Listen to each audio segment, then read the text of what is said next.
সকলকে স্বাগত জানাই আমার মিনি ব্লগ সিরিজে। তো তোমরা অনেকেই আমাকে বলেছো দিভাই তুমি তোমার শর্টস ভিডিওর পাশাপাশি তোমার লাইফস্টাইল শেয়ার করো, তাই তোমাদের কথা মাথায় রেখে আমি আজ থেকে আমার ইন্ট্রোডাকশন ব্লগ তোমাদের সঙ্গে শেয়ার করব। আমার লাইফস্টাইল, আমি সারাদিন কি করি, কিভাবে আমার সারাদিন কাটে, আরও অনেক কিছু। তো তোমরা অনেকেই আমাকে জিজ্ঞাসা করছো দিদি তুমি কোথায় থাকো, তুমি কি করো।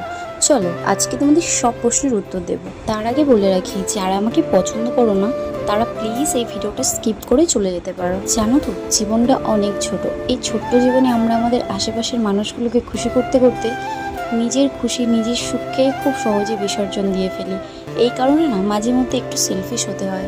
এখনকার মানুষরা কেমন জানো তো, যখন তোমাকে কারো দরকার পড়বে তুমি নিজের সবটুকু দিয়ে চেষ্টা করবে তাকে সাহায্য করার, কিন্তু যখন তুমি বিপদে পড়বে তখন দেখবে যাদের জন্য তুমি এত কিছু করেছো তারাই সবার আগে হাত তুলে নেবে। এবার তারাই দেখবে পিছন থেকে তোমার নামে বদনাম করে বেড়াচ্ছে। খারাপ সময় কিন্তু সারা জীবন থাকে না, কিন্তু খারাপ সময়ে কিছু মানুষের ব্যবহার সারা জীবন মনে থেকে যায়। আমার লাইফে এরকম অনেক কিছু ফেস করেছি, যার জন্য কিছু মানুষের সঙ্গে কথা বলা কমিয়ে দিয়েছি, দূরত্ব বাড়িয়ে দিয়েছি।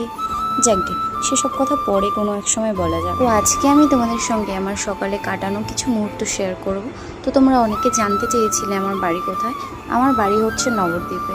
এর আগে 2 বছর আমি কলকাতায় ছিলাম, আমার হাজব্যান্ডের কাজের জন্য আমাকে ওখানে থাকতে হতো।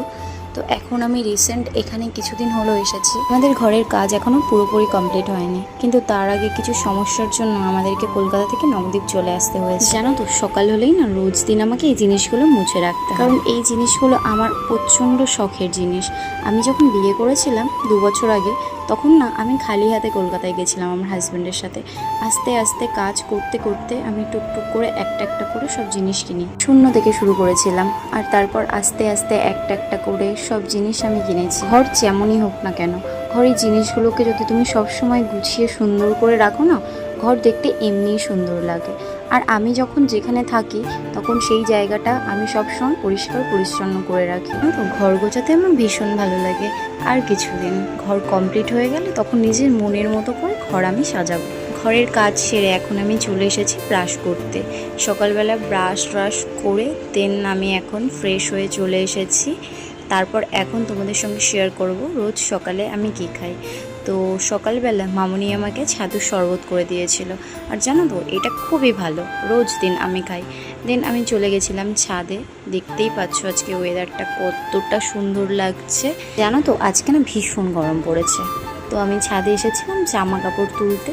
তো জামা কাপড়গুলো তুলে আমি সোজা ঘরে চলে গেছিলাম। তো এইভাবেই আমার রোজ দিন সকালটা কাটে। তো আজকে তোমাদের সঙ্গে এই মুহূর্তটা শেয়ার করতে পেরেছি, আমার ভীষণ ভালো লাগছে।